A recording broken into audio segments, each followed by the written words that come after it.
അല്ല പിന്നെ ഒരു മരുന്നുണ്ടായിരുന്നല്ലോ, ജയമോദക വെള്ളം. ജയമോദകോ ഐമോദകോ ഇല്ലയോ? എടാ മോദകൻ രണ്ടെണ്ണം ഉണ്ട്, അവര് രണ്ടുപേരെ എൻഷല ഐയും ജയ് ആണോ?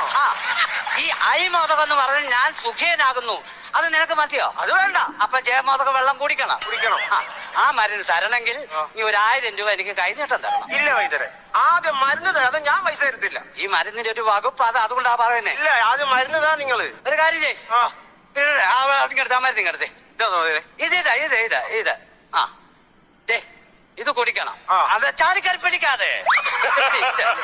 പിന്നെ 2 കയ്യും മടങ്ങരുത്. മടങ്ങാതെ വേണം ഇത് കുടിക്കാൻ.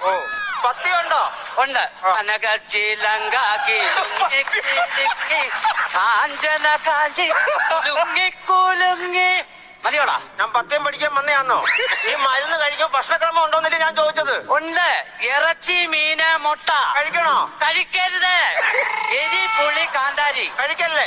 കഴിക്കണം. പച്ചക്കപ്പ, മത്തിക്കറി കഴിക്കണോ? വേണ്ട, പൊതിഞ്ഞോണ്ട് പറഞ്ഞ എനിക്ക് പത്യമില്ലല്ലോ.